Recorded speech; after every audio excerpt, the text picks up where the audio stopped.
Students, आज हम लोग ideal and non ideal solution के बारे में इस लेक्चर में डिस्कस करेंगे। तो हेडिंग लगा लें आइडियल सॉल्यूशन। तो आइडियल सॉल्यूशन क्या होता है स्टूडेंट्स, इसको जानने के लिए सबसे पहले हम लोग एक बेसिक डेफिनेशन देख लें और फिर जल्दी जल्दी इसके प्रॉपर्टीज़ को डिस्कस करते हैं। तो देखिए, आइडियल सॉल्यूशन ऐसे सॉल्यूशन को कहते हैं जो राउल्स लॉ को ओबे करता है। प्रीवियस क्लास में हम लोग राउल्स लॉ को काफ़ी डिटेल में डिस्कस कर चुके हैं। तो राउल्स लॉ को जो ओबे करता है उसे क्या कहते हैं, आइडियल सॉल्यूशन। तो एक छोटा सा डेफिनेशन मेरे साथ आप नोट कर लें। The solutions which obey Raoult's law over the entire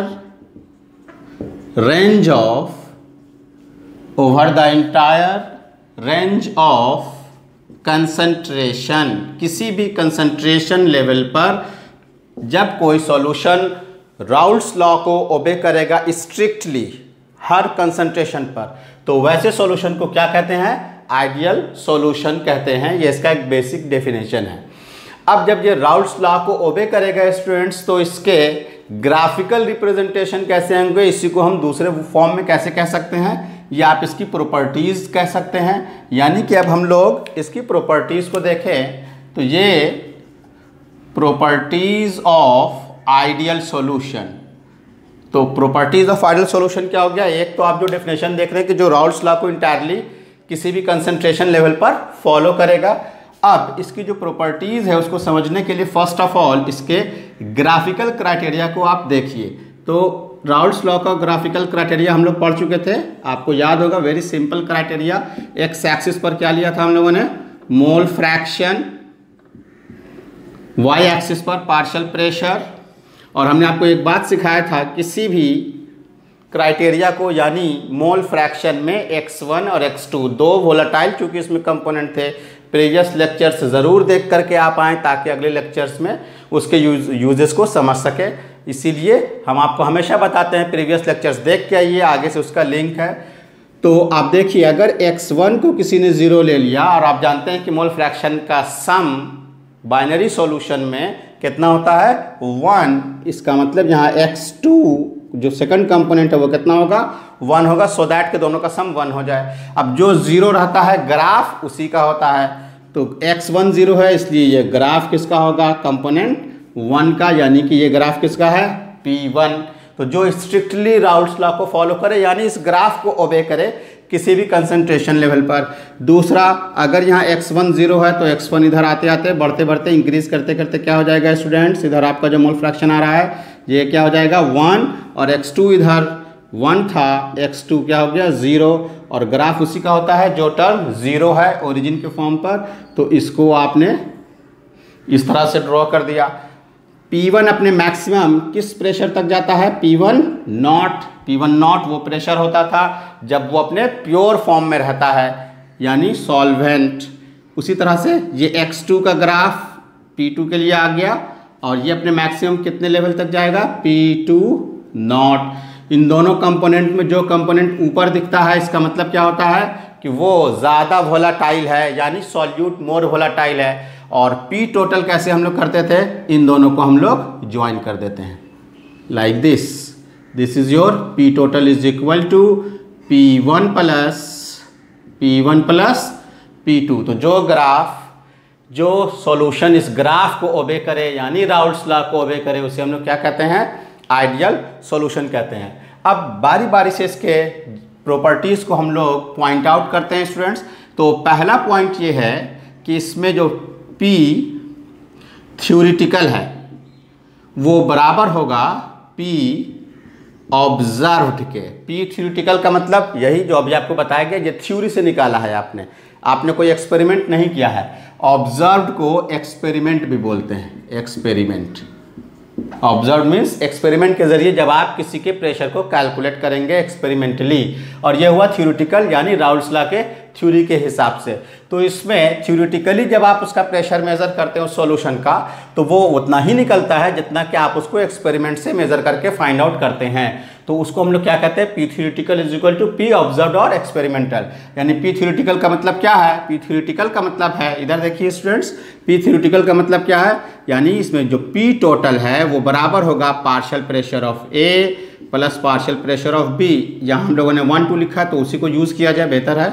P1 plus P2, P1 और P2 को फर्दर हम लोगों ने कैसे लिखा था, that is P total is equal to P1 naught x1 plus P2 naught x2। ये P थ्योरेटिकल का फार्मूला है। दिस इज P थ्योरेटिकल, जिसको फिर हमने फर्दर तोड़ दिया। और एक्सपेरिमेंटली का मतलब एक दो बात समझ लीजिए, जब आप उसको किसी एक्सपेरिमेंट के जरिए, जैसे एक बहुत इंपॉर्टेंट एक्सपेरिमेंट है हार्टेली बर्केली मेथड प्रेशर को मेज़र करने के लिए, उसी तरह से आप इसको बैरोमीटर से मेज़र कर सकते हैं, किसी इक्विपमेंट से, किसी एपरेटस से जब हम लोग इसके प्रेशर को मेज़र करें तो दोनों प्रेशर जब आपस में इक्वल हो जाएगा तो हम कहेंगे कि वो आइडियल सॉल्यूशन के प्रॉपर्टी को फॉलो कर रहा है। तो एक प्रॉपर्टी, एक क्राइटेरिया यह है कि उसका पी थ्योरेटिकल और पी एक्सपेरिमेंटल या पी ऑब्जर्व क्या होगा स्टूडेंट्स, आपस में इक्वल होगा। अब उसके सेकंड पॉइंट की तरफ हम लोग देखते हैं। तो इसका सेकंड पॉइंट जो होगा वो क्या होगा स्टूडेंट्स, वो देखिए सेकंड पॉइंट, इसका डेल्टा वी यानी change in volume, delta we means change in volume क्या होता है, 0 होता है। अब ये बहुत इंपॉर्टेंट क्राइटेरिया है, एग्जामिनेशन में पूछे जाते हैं। तो अब ये delta V is equal to 0 का मतलब क्या है, इसको सपोज करने के लिए एक सिंपली डायग्राम बनाते हैं। देखिए सपोज कर लीजिए कि ये है solvent, this is your solvent, इसको आपने ले लिया 5 ml plus this is your solute, this is your solute, इसको आपने ले लिया सपोज कर लीजिए 3 ml। अब दोनों को आपने क्या किया, मिक्स कर दिया। जब दोनों को आपने मिक्स किया तो क्या बना होगा, दिस इज योर सॉल्यूशन। ये क्या बन गया स्टूडेंट्स, आपका सॉल्यूशन बन गया। तो ये जो सॉल्यूशन बन के आया, इसका मतलब ये हुआ कि delta V is equal to, delta V का मतलब क्या होगा, यानी इन दोनों को 5 ml और 3 ml को जब हम लोग मिलाएंगे तो जो सॉल्यूशन बन के आएगा वो 5 + 3 8 ml ही होना चाहिए, ना उससे कम और ना उससे ज़्यादा वॉल्यूम होना चाहिए। और डेल्टा वी को हम लोग कैलकुलेट कैसे करते हैं, तो डेल्टा वी को हम लोग कैलकुलेट करते हैं volume of solution minus volume of solvent, जिसके लिए हम लोग यूज़ कर सकते हैं V1 + V2। तो वॉल्यूम ऑफ सॉल्यूशन एग्जांपल के तौर पर आप देखिए यहाँ पे कितना है, 8 माइनस V1 + V2। V1 क्या है, सॉल्वेंट, और V2 क्या है आपका सॉल्यूट। 5 + 3 सॉल्व करेंगे कितना हो जाएगा, ये 0 हो जाएगा। तो delta V is equal to 0 का मतलब ये हो गया कि इसका जो चेंज इन वॉल्यूम है, change in volume of solution after mixing solvent and solute, वो क्या रहेगा, 0 रहेगा। कैसे, तो ये आप एग्जाम्पल के तौर पर देख सकते हैं। बहुत सिंपल क्राइटेरिया है, सॉल्वेंट का जो वॉल्यूम है, सॉल्यूट का जो वॉल्यूम है, जब उसको आप मिला के सॉल्यूशन बनाएंगे तो उसमें ना इंक्रीमेंट होगा ना डिक्रीमेंट होगा, इस तरह से। और डेल्टा वी को हम लोग ऐसे फाइंड करते हैं, V solution minus V1 + V2 solvent plus solute. This is very simple. And now come to the third point. अब इसका थर्ड पॉइंट क्या है स्टूडेंट्स, उसको देखिए। थर्ड पॉइंट है delta H is equal to 0, that is change in enthalpy. Delta H, delta means change, H stands for enthalpy, that is change in enthalpy of solution. Enthalpy of solution is also 0, वो भी क्या होगा 0। अब change in enthalpy 0 का मतलब क्या हुआ, इसका मतलब ये हुआ स्टूडेंट्स कि ये ना तो एंडोथर्मिक है ना ही एक्सोथर्मिक है। अगर एंडोथर्मिक होता तो हीट एब्जॉर्ब करता, डेल्टा एच का वैल्यू पॉजिटिव हो जाता, और अगर एक्सोथर्मिक होता तो डेल्टा एच का वैल्यू निगेटिव हो जाता। लेकिन इसमें ना तो हीट एब्जॉर्ब होगा और ना ही इसमें हीट रिलीज होगा। कैसे, उसको भी समझाने के लिए हम आपको एक सिंपल लॉजिक बताते हैं। इन सब बातों को आप याद रखिए, क्योंकि यही सारे के सारे पॉइंट्स का अपोजिट हम रिपीट कर देंगे नॉन आइडियल सॉल्यूशंस में, इसलिए बहुत ध्यान से बिल्कुल केयरफुल्ली होकर के ध्यान दीजिए। इधर आप देखिए, तो इसको समझने के लिए आप ऐसे इमेजिन करें, यहाँ डायग्राम बना हुआ है। सॉल्वेंट के लिए हम लोग यहाँ पास मान लेते हैं ए एंड ए, सेम चीज़ यहाँ जो आप देख रहे हैं, ठीक है। फिर से आप इसको देखिए, ये जो है आपका, इसी डायग्राम से हम लोगों का काम चल जाएगा। अब सॉल्वेंट के मॉलिक्यूल को हमने क्या मान लिया, ए एंड सॉल्यूट के मॉलिक्यूल को आप मान लीजिए बी। तो इसका मतलब ये हुआ कि इन दोनों के बीच में जो बॉन्डिंग है, इंटरैक्शन है मॉलिक्यूल्स के बीच, वो कैसी बॉन्डिंग है, ए एंड ए के बीच की बॉन्डिंग है।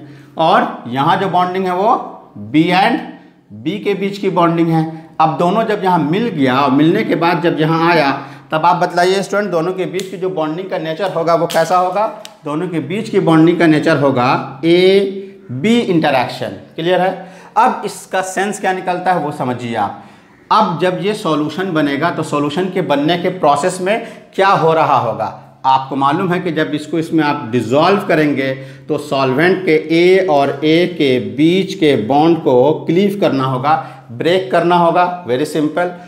इन द सिमिलर मैनर आप देख सकते हैं कि यहाँ पास बी और बी के बीच का बॉन्ड रेंजिंग है, तो बी और बी के बीच का जो बॉन्ड रेंजिंग है स्टूडेंट्स, उसको भी आपको क्या करना होगा, यस वेरी गुड, ब्रेक करना होगा, so that A and B form करेगा। तो आपने क्या देखा, 3 स्टेप्स हो रहे हैं। पहला स्टेप के लिए हम नाम दे देते हैं डेल्टा H1, डेल्टा H2। ये आपका क्या है, सॉल्वेंट, ये आपका क्या है, सॉल्यूट, ये आपका क्या है, सॉल्यूशन।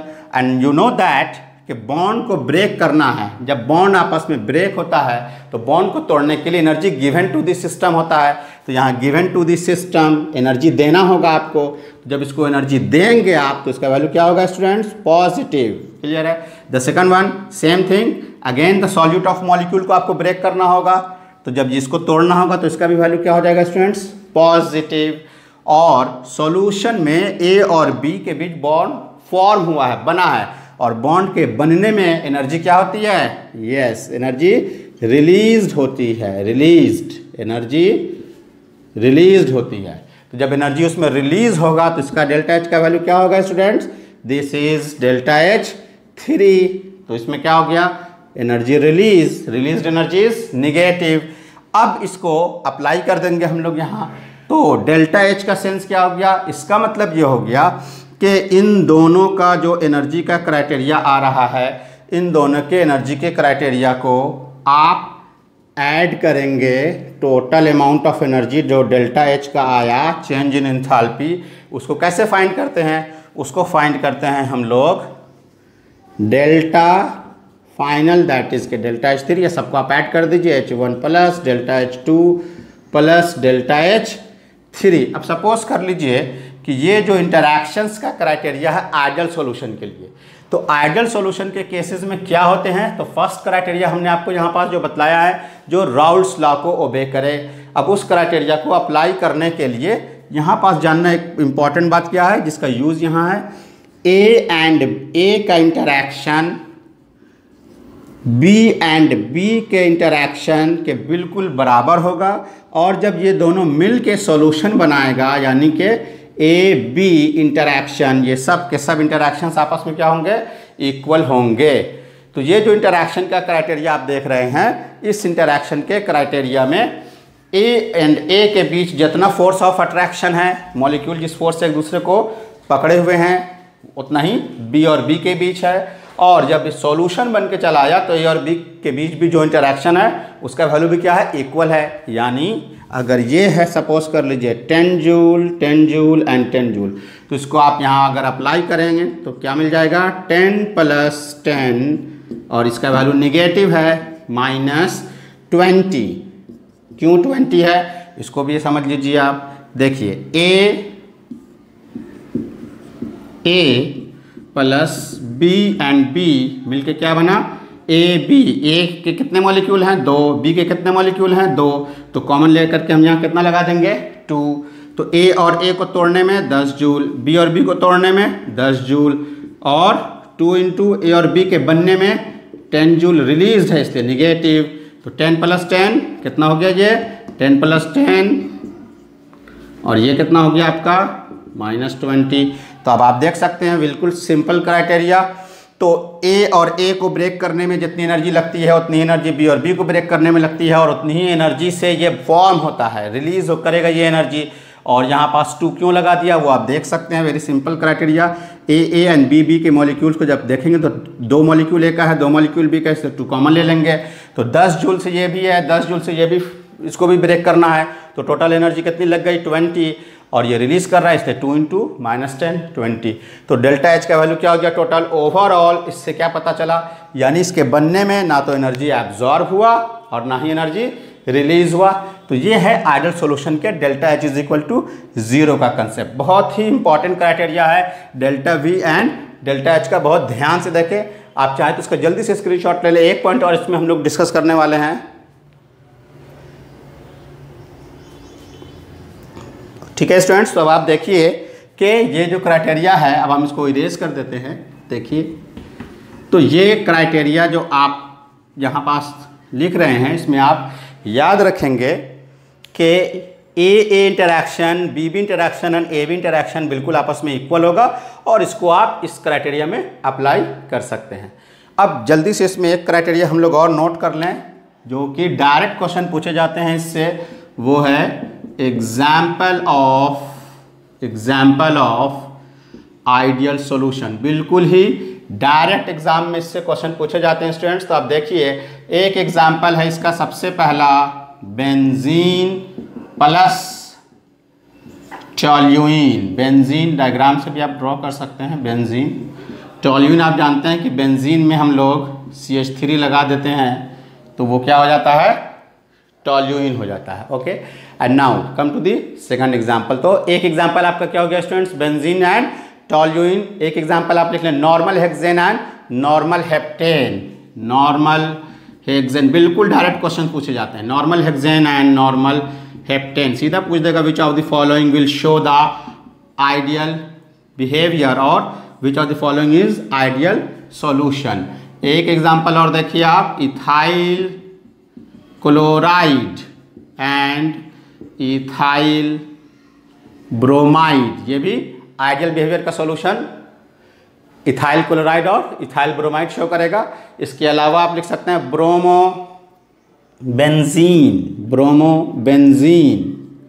बेंजीन में आप ब्रोमीन लगा दें, and iodobenzene, bromobenzene and iodobenzene. Chloromethane plus dichloromethane. ये कुछ एग्जाम्पल्स है, ये नहीं कि ये सारे एग्जाम्पल हो गए, नो स्टूडेंट्स, कुछ एग्जाम्पल्स हैं ये, और एग्जाम्पल आप अपने बुक से भी देखें, एनसीईआरटी के बुक के पढ़ने का कल्चर डेवलप कीजिए, उसमें से भी हो सकता है कि कुछ एग्जाम्पल्स आपको मिल जाएं। तो this is a little example of ideal solution, जिससे डायरेक्ट एग्जाम में क्वेश्चन पूछे जाते हैं। तो ये था हम लोगों का आइडियल सॉल्यूशन। अब हम लोग जल्दी से दूसरा नॉन आइडियल सॉल्यूशन को हेडिंग लगा लें स्टूडेंट्स। तो होप सो कि आपने नोट कर लिया होगा। तो अब हेडिंग लगा लीजिए नॉन आइडियल सॉल्यूशन। बिल्कुल यही क्राइटेरिया हम लोग उसमें यूज़ करने वाले हैं नॉन आइडियल सॉल्यूशंस में। तो नॉन आइडियल सॉल्यूशन हेडिंग लगा ले स्टूडेंट्स, उसका हम लोग डेफिनेशन लिखेंगे। कैसा डेफिनेशन होगा, बिल्कुल ऊपर आप देख रहे हैं अभी भी लिखा हुआ है, राउल्स लॉ का जो फॉलो करता है वो आइडियल सॉल्यूशन होता है।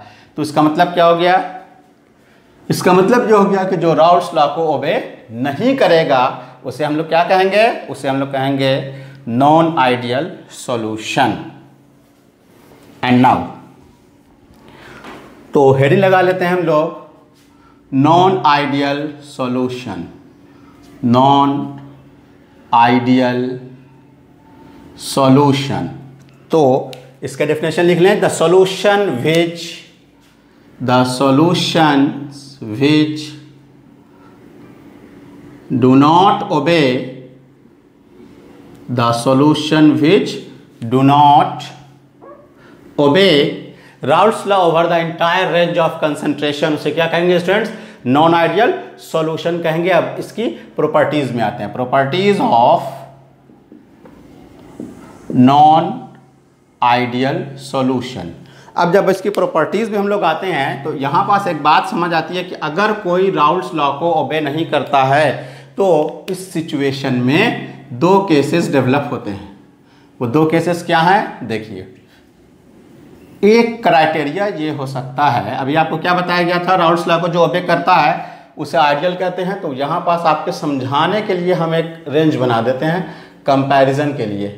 आइडियल सॉल्यूशन में हम लोगों ने क्या क्या देखा? पहला आपने देखा P थ्योरेटिकल बराबर होगा P ऑब्जर्व्ड या एक्सपेरिमेंट के। दूसरा आपने क्या देखा? A interaction is equal to B interaction is equal to AB interaction. तीसरा आपने क्या देखा students? Delta V is equal to 0, यानी उसका वॉल्यूम का चेंजिंग मिक्सिंग करने के बाद डेल्टा V, मिक्सिंग भी बोलते हैं इसको, मिलाने के बाद उसका वॉल्यूम में कोई चेंजिंग नहीं होगा। और डेल्टा H सॉल्यूशन, वही मिक्सिंग, ये भी क्या देखा? 0। एंड फिर उसके बाद हम लोगों ने उसके एग्जाम्पल्स देखे। क्लियर है? Now one more criteria. तो आइडियल सॉल्यूशन, और जो सबसे पहला था ओबे राउल्ट्स लॉ। अब इसी से कंपैरिजन करेंगे। तो नॉन आइडियल सॉल्यूशन वो है जो राउल्ट्स लॉ को ओबे नहीं करेगा। अच्छा, जब ओबे नहीं करेगा तो उसमें दो सिचुएशंस डेवलप हो सकते हैं। कैसे? आप देखिए फर्स्ट पॉइंट को, यहाँ P थ्योरेटिकल बराबर होना चाहिए था P एक्सपेरिमेंट के, P एक्सपेरिमेंट के या ऑब्जर्व के। तो अब अगर वो जब फॉलो नहीं कर रहा है तो क्या हो सकता है? या तो उसका प्रेशर P थ्योरेटिकल से ज़्यादा हो जाएगा या कम हो जाएगा। यही तो सिचुएशन होगा ना, क्योंकि अगर इक्वल है तो आइडियल है। अब अगर इक्वल नहीं है तो क्या होगा? यानी या तो वो प्रेशर थ्योरेटिकल प्रेशर के कंपैरिजन में एक्सपेरिमेंट वाला प्रेशर या तो हायर मिल जाएगा आपको या फिर लोअर मिल जाएगा। Then it will come to two categories. अगर ज़्यादा मिल जाता है तो इसको हम लोग कहते हैं non ideal solution, non ideal solution with positive deviation, with positive deviation, या इसी का एक दूसरा शॉर्ट नेम भी क्या है? Positively deviated solution. इसी को क्या कहते हैं स्टूडेंट्स हम लोग? इसी को कहते हैं पॉजिटिवली डेविएटेड सॉल्यूशन। और अगर उसका थ्योरेटिकल प्रेशर, उसका जो एक्सपेरिमेंटली प्रेशर है वो थ्योरेटिकल प्रेशर के कंपैरिजन में क्या मिल जाए? प्रेशर उसका कम मिला आपको एक्सपेरिमेंट में, तब क्या हो जाएगा? तब ये हो जाएगा non ideal solution, non ideal solution with negative deviation, या इसे शॉर्ट में क्या कहते हैं? Negatively deviated solution. So this is very simple. अब इन दोनों को कंपैरिजन हम लोग करते हैं और इससे रिलेट करेंगे, सब इसी को यूज़ कर लेंगे, वो बहुत आसान हो जाएगा। इसलिए आइडियल सॉल्यूशन के एक एक पॉइंट को बहुत ध्यान से आप समझिए। नहीं समझ आए पाउज कीजिए, बैक कीजिए, 2-3 बार उसको चेक कीजिए, देखिए। अब यहाँ पास सबसे पहला क्राइटेरिया, तो non ideal solution with positive deviation है ये। तो पॉजिटिव डेविएशन कब होगा स्टूडेंट्स? अभी क्या बताया गया आपको? इसका मतलब ये हो गया कि इसका जो P थ्योरेटिकल है वो उसके कंपैरिजन में उसका जो P एक्सपेरिमेंट होगा, P ऑब्जर्व्ड का वैल्यू होगा, वो क्या हो जाएगा? ग्रेटर हो जाएगा। P ऑब्जर्व्ड और P एक्सपेरिमेंट उसके ओरिजिनल यानी थ्योरेटिकल प्रेशर के कंपैरिजन में क्या हो जाएगा? वो ज़्यादा हो जाएगा। दूसरा क्राइटेरिया क्या है? ये तो चूंकि अब राउल्ट्स लॉ को फॉलो नहीं कर रहा है तो अब इसका प्रेशर चूंकि ज़्यादा हो गया तो इसका ग्राफ देखते चला जाए। इसका ग्राफिकल रिप्रेजेंटेशन क्या होगा? इधर आपका क्या है? कंसंट्रेशन, जो कि मोल फ्रैक्शन के टर्म में है। इधर आपका क्या है? Partial pressure. बिल्कुल उसी तरह से साथ साथ ड्रॉ कीजिए मेरे। x1 0 लिया तो x2 क्या होगा स्टूडेंट्स? Very good, 1। जो चीज़ इधर 0 है वो बढ़ते बढ़ते इधर आके क्या हो गया? 1, x2 इधर 0, सो दैट दोनों का सम कितना हो जाए? 1। अब कैसे ग्राफ ड्रॉ करेंगे? बहुत ही कंफ्यूजिंग होता है, स्टूडेंट्स को समझ नहीं आता है। मेरे साथ ड्रॉ कीजिए, इमेजिन कीजिए, अभी आपको बता दिया गया आइडियल सॉल्यूशन अगर होता है नहीं ये, तो इसका ग्राफ आप कैसे ड्रॉ करते, स्ट्रेट लाइन ड्रॉ करते अगर ये आइडियल होता तब, नहीं है। कैसा है, पॉजिटिव डेविएशन। पॉजिटिव डेविएशन का मतलब क्या है, पॉजिटिव डेविएशन का मतलब ये है कि इसका प्रेशर अपने नॉर्मल प्रेशर के कंपैरिजन में एक्सपेक्टेशन से ज़्यादा हो गया। तो जब इसका प्रेशर एक्सपेक्टेशन से ज़्यादा हो गया तो इसके ग्राफ को आप ऊपर से ले जाएंगे। Positive deviation, higher pressure, pressure इसका क्या हुआ, बढ़ गया, ऐसे ले जाएंगे। तो ये ग्राफ किसका हो गया, जो चीज़ जीरो रहती है ग्राफ उसी का होता है। तो ये ग्राफ किसका हो गया, P1। साथ साथ ड्रॉ कीजिए क्योंकि ग्राफ फिर बहुत कॉम्प्लेक्स हो जाएगा। उसी तरह से जो चीज़ यहाँ जीरो है यानी x2, अब इसका ग्राफ देखिए आप, तो इसको बाइफरकेट करने के लिए ध्यान से देखिए, this is your ideal solution case. अगर ये आइडियल होता तो स्ट्रेट लाइन जाता, आइडियल नहीं है, पॉजिटिव डेविएशन है। पॉजिटिव डेविएशन का मतलब इसका जो प्रेशर है वो एक्सपेक्टेशन से क्या हो गया, बढ़ गया ज़्यादा, जितना हम लोगों ने सोचा था उससे प्रेशर इसका ज़्यादा है। तो इसको कैसे ले जाएंगे आप, पॉजिटिव डेविएशन। अब टोटल, तो टोटल के लिए आप क्या करते थे, तो टोटल के लिए हम लोग ये करते थे स्टूडेंट्स के इसको ऐसे ज्वाइन कर देते थे, तो ये हो जाता था आपका P टोटल। चूँकि ये पॉजिटिव डेविएशन है तो पॉजिटिव डेविएशन के केस में क्या हो जाएगा, ये ऐसे जाएगा। तो अब ये क्या हो गया आपका, P total is equal to P1 plus P2। और ये किस चीज़ का ग्राफ था, ये जो ज़ीरो है x2, तो ये इसका ग्राफ जो है ये किस चीज़ का ग्राफ था, ये था आपका, ब्लू मार्कर है उसी से शो कर देते हैं ताकि आपको कन्फ्यूज़न ना हो, P2। तो ये हो गया आपका पॉजिटिव डेविएशन का graph, non ideal solution with positive deviation. बहुत सिंपल क्राइटेरिया है, कैसे ड्रॉ करेंगे, आइडियल ड्रॉ कीजिए, पॉजिटिव है ऊपर से ले जाइए, आइडियल ड्रॉ कीजिए यानी स्ट्रेट लाइन, पॉजिटिव डेविएशन है ऊपर से ले जाइए, टोटल के लिए ज्वाइन कीजिए, पॉजिटिव डेविएशन है ऊपर से ले जाइए। Very simple criteria.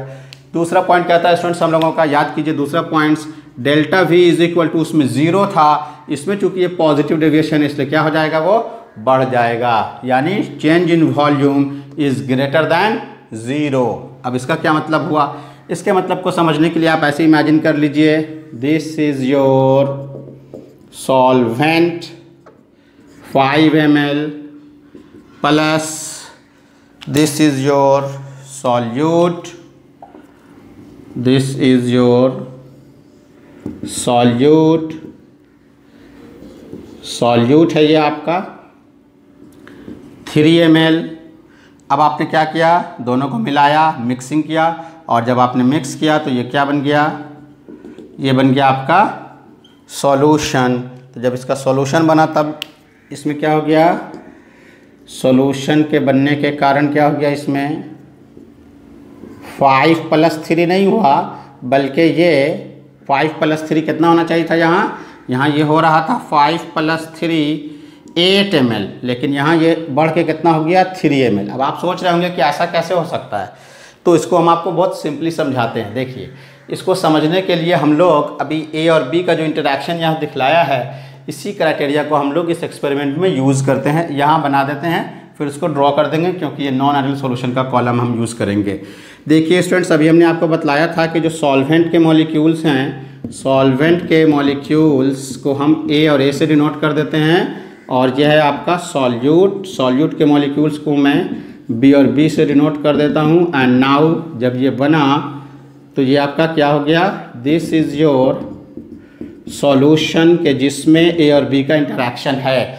अब देखिए, पॉजिटिव डेविएशन का जो सबसे बेसिक क्राइटेरिया है, ये क्यों हायर प्रेशर शो करने लगता है, इसका मतलब ये होता है कि A और A के बीच का जो इंटरेक्शन है, A एंड A या B और B का जो इंटरेक्शन है, जब ये आपस में मिला तो मिलने के बाद क्या बना, मिलने के बाद जो A एंड B बना आपका, तो A एंड A और B का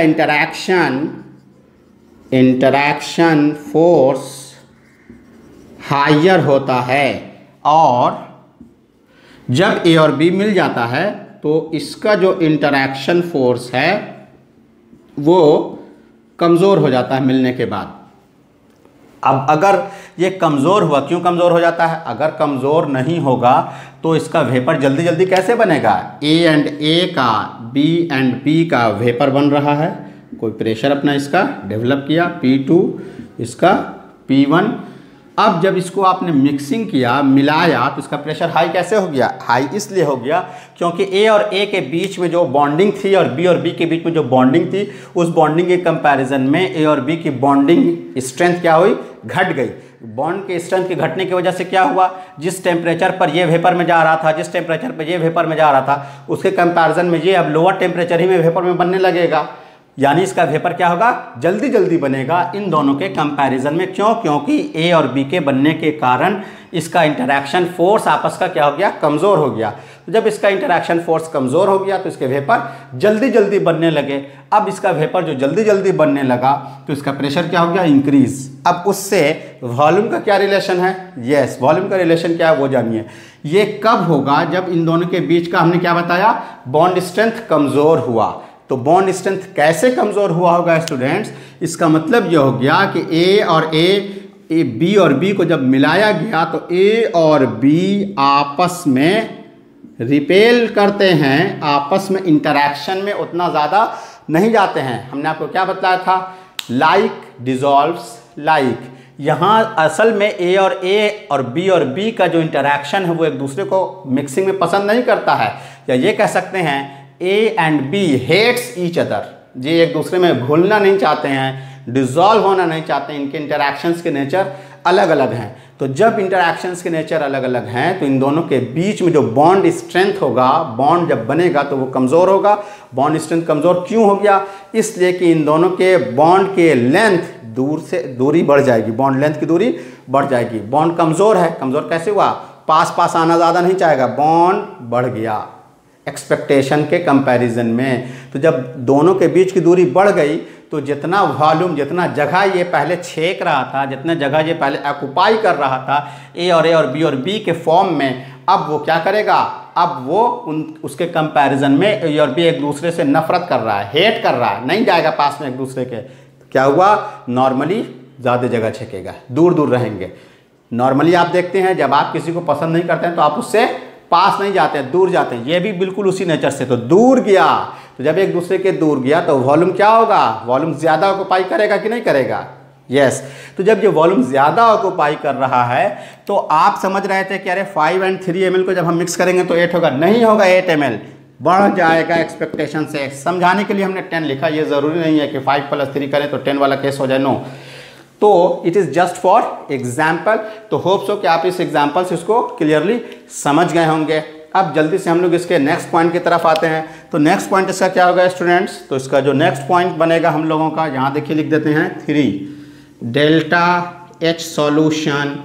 इसको मिक्सिंग या सॉल्यूशन भी बोलते हैं। डेल्टा H सॉल्यूशन क्या होगा स्टूडेंट्स? इसका अगेन ग्रेटर देन 0। अब ये बिल्कुल उसी से इमेजिन करना है आपको। अभी जो बात बतला दी गई, क्या बताया गया आपको? अभी आपको ये बतलाया गया कि A और B के इंटरैक्शन के कंपैरिजन में इसका जो इंटरैक्शन है आपस में, वो इंटरैक्शन कैसा है? ये इंटरैक्शन कमज़ोर है। तो जब इसका इंटरैक्शन वीकर है में अमाउंट ऑफ एनर्जी जो हम लोगों का रिलीज होगा वो कम होगा with comparison to this much, जिसको हमने समझाया कैसे था? देखिए 10 जूल। यहाँ इसके लिए हमने क्या बताया था कि जब इसको आप मिला रहे हैं, ये आपका क्या है? सॉल्वेंट। ये आपका क्या था? सॉल्यूट। मिलाया A B 2 कंपोनेंट है, तो इसको बैलेंस करने के लिए हमने इधर क्या कर दिया? 2 लगा दिया। 2 × अब चूंकि A और B का इंटरैक्शन कमज़ोर हो गया है, इसलिए अब आप 10 जूल नहीं लिखेंगे। Very simple. सपोज कर लीजिए कि हम इसको 8 लिख देते हैं। एनर्जी इज रिलीज्ड, बॉन्ड यहाँ फॉर्म होता है, एनर्जी इज रिलीज। एक एक बात दम पुरानी वाली याद रखिए, हमने पहले बता दिया था आपको कि उसका यूज़ लेंगे हम। कॉन्सेप्ट को समझिए। 10 + 10 20 जूल, और यहाँ आपका क्या है? -16 जूल। तो आपको कितना आ गया students? 4 joule with positive sign, यानी ग्रेटर देन 0। होप सो बहुत सिंपल क्राइटेरिया है। तो ये आपका ये वैल्यू हो गया। अब इसके बाद हम लोग देखिए ये चेक कर चुके, इंटरैक्शंस मैंने आपको बता दिया, ये बता दिया, ये बता दिया। अब हम लोग जल्दी से इसका क्या लिखेंगे students? Examples of non ideal solution with positive deviation. तो तो जल्दी आप इसे नोट कर लें, तो हम इसके एग्जाम्पल को लिख देते हैं। चलिए स्टूडेंट्स, तब हम इसके एग्जाम्पल को नोट करते हैं। तो एग्जाम्पल ऑफ, हेडिंग लगा लें आप लोग, example of non ideal solution with positive deviation. तो जल्दी से नोट कर लिया जाए, example of non ideal solution with positive deviation. तो देखिए स्टूडेंट, मेरे साथ साथ आप नोट करते चले जाएं। होप सो आपको दिखाई दे रहा होगा। देखिए पहला एग्जाम्पल आप लिख सकते हैं, इथाइल अल्कोहल प्लस साइक्लोहेक्सेन। दूसरा example, acetone plus carbon disulphide. तीसरा example, acetone plus benzene. Fourth example, ये सब कुछ इसमें एग्जाम में क्वेश्चन पूछे गए हैं, कुछ आपके एनसीईआरटी में भी दिया हुआ है। ये वो चीज़ें हैं जिसको आपको देखिए याद करना होगा। इसका कोई रूल नहीं है कि आप देखें और आप इसको आसानी से आइडेंटिफाई कर लें। नेक्स्ट एग्जांपल देखिए students, ethyl alcohol plus water. अब इसी पे एक क्वेश्चन आ गया, methyl alcohol, methyl alcohol plus water, acetone plus, एक एग्जांपल और लिख लीजिए, बहुत सारे एग्जांपल हो सकते हैं इसमें, एसीटोन प्लस इथाइल अल्कोहल। तो ये आप समझ सकते हैं। तो ये सारी चीज़ें जो हैं एग्जाम्पल के तौर पर पूछी जाती हैं, आपको डायरेक्टली याद रखना है। हाँ, एक लॉजिक बता देते हैं आइडेंटिफाई करने का। जो सबसे इम्पॉर्टेंट लॉजिक है वो ये है, इंटरैक्शन वाली बात हमेशा याद रखिए, कभी गलती नहीं होगी। अगर ए और बी के इंटरैक्शन से फाइनली बनने वाले सॉल्यूशन का इंटरैक्शन कमज़ोर है तो वो जल्दी जल्दी वेपर में जाएगा, प्रेशर को बढ़ा देगा, पॉजिटिव डेविएशन शो करेगा। अब चूंकि ये वीक होता है, फोर्स में कमज़ोर होता है, तो याद रखेंगे आप कि उसके फॉर्मेशन के केस में, जैसे हम आपको बताते हैं इथाइल अल्कोहल एंड साइक्लोहेक्सेन। तो इथाइल अल्कोहल अगर होगा स्टूडेंट्स, तो इथाइल अल्कोहल का एक स्ट्रक्चर आप देखिए बिल्कुल इस तरह से, इथाइल अल्कोहल का एक C2H5OH, this is C2H5OH। Again अब हम हाइड्रोजन बॉन्डिंग ड्रॉ कर रहे हैं, तो यहाँ O है तो इसके सामने वाले में क्या लाएंगे हम, H। बिल्कुल opposite criteria, hydrogen must lie between two high electronegative element. तो देखिए तो ये क्या बन गया, हाइड्रोजन बॉन्डिंग बन गया, डेल्टा निगेटिव, O पे डेल्टा निगेटिव, H पे डेल्टा पॉजिटिव। इसी तरह से आगे भी बनेगा, HO एंड C2H5 अपना बनता चला जा रहा है। ठीक है, क्लियर। ये हाइड्रोजन बॉन्डिंग होगी। अब उसमें आपने क्या मिला दिया, देखिए साइक्लोहेक्सेन। ये हाइड्रोजन बॉन्डिंग वाला क्राइटेरिया है, पोलर नेचर का है, और साइक्लोहेक्सेन प्योरली नॉन पोलर है। आपने इसके क्या मिला दिया, इसमें साइक्लोहेक्सेन मिलाया, C6H12 साइक्लोहेक्सेन, ये है ठीक, नॉन पोलर। तो अभी हमने क्या बताया था, पॉजिटिव डेविएशन वाले में A और बी और बी को जब मिलाया जाता है तो ये दोनों एक दूसरे को रिपेल करता है, नहीं पसंद करता है कि मिक्सिंग हो। तो एक जो है वो आपका है नॉन पोलर और एक जो है वो आपका कैसा है, पोलर। कभी एक दूसरे को लाइक करेगा, नहीं करेगा। तो ये इसके बीच में, इसके हाइड्रोजन बॉन्डिंग के बीच में बाधा डालता है, हिंड्रेंस क्रिएट करता है, जिसकी वजह से सम ऑफ द हाइड्रोजन बॉन्डिंग को ये ब्रेक कर देता है, तोड़ देता है, जिसकी वजह से इसके हाइड्रोजन बॉन्डिंग की जो स्ट्रेंथ था वो कमज़ोर हो जाता है। तो जब मिला तो स्ट्रेंथ कमज़ोर हुआ, आ गया ना पॉजिटिव डेविएशन का केस, कमज़ोर बना देता है, वेपर प्रेशर जल्दी जल्दी बनने लगेगा इसका। तो this is all about the non ideal solution with positive deviation. And now come to the second point, the non ideal solution with negative deviation.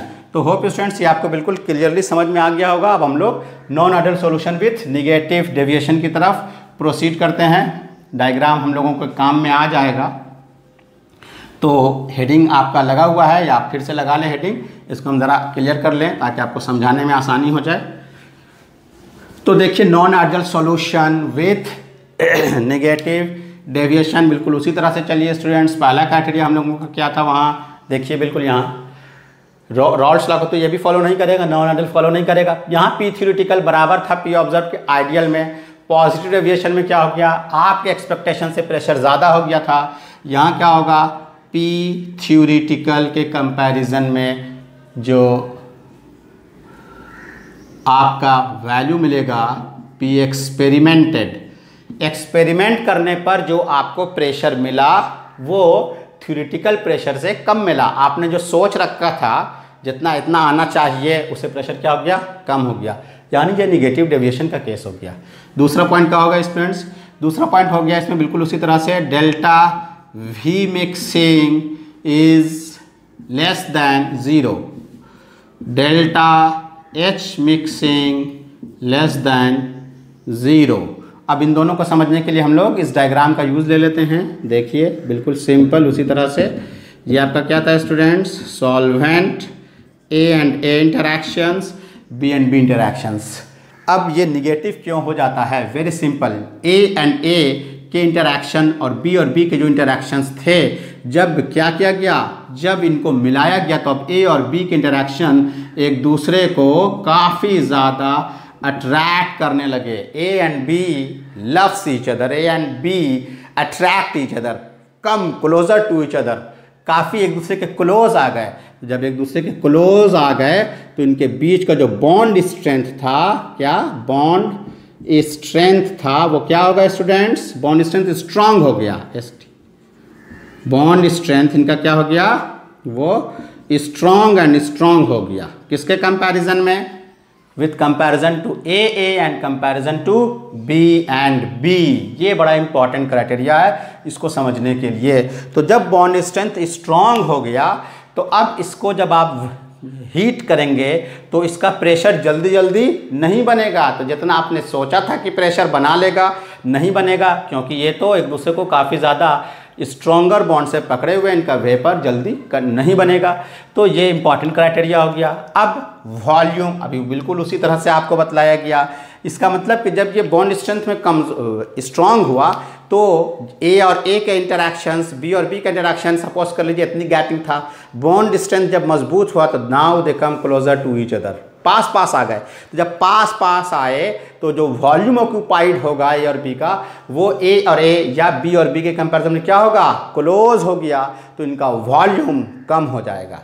बात समझ में आ रही है, वेरी सिंपल क्राइटेरिया।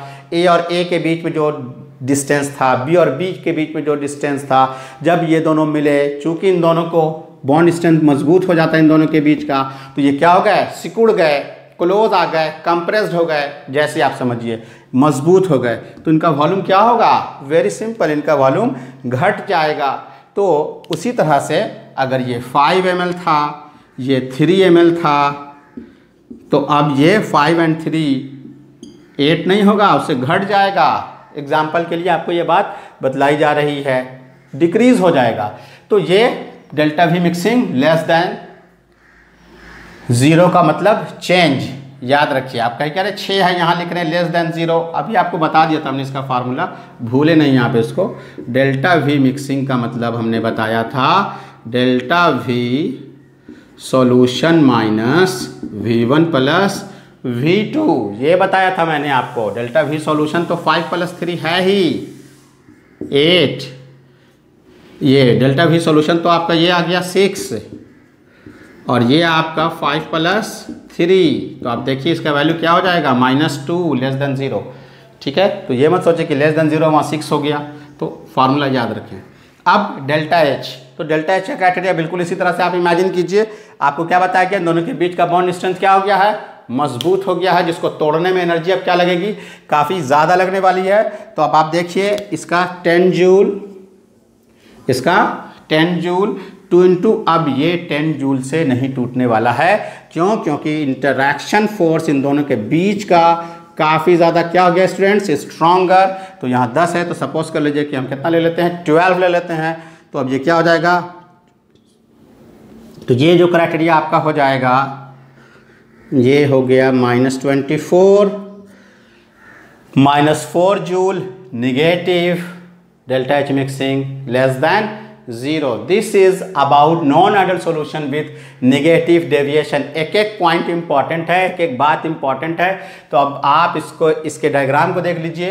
तो अब हम इसका ग्राफ ड्रॉ कर देते हैं स्टूडेंट्स, कन्फ्यूजन ना हो इसलिए इसको मिटा देते हैं। देखिए इसका ग्राफ अपने से ड्रॉ कीजिए, अपने से बिना देखे कोशिश कीजिए, पेपर पे ड्रॉ कीजिए, बिल्कुल आसानी से ड्रॉ हो जाएगा। ये देखिए ये है आपका मोल फ्रैक्शन, इधर है आपका पार्शियल प्रेशर, x1 x2 जो चाहे ले ले, x1 0 जो 0 लेंगे, ग्राफ उसी का होना चाहिए, x2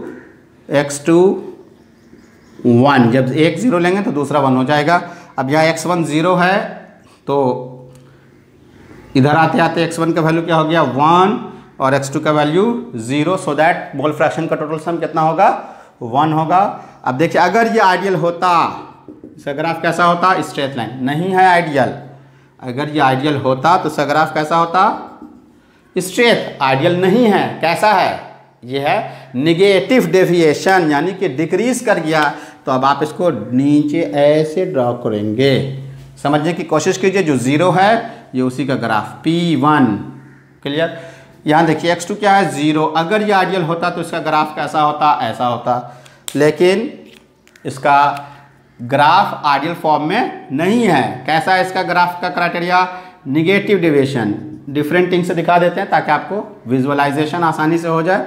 तो ये है, अगर नॉन आइडियल निगेटिव डेविएशन का है तो कहाँ से ले जाएंगे, निगेटिव, कम, ऐसे, जो 0 है ग्राफ उसका।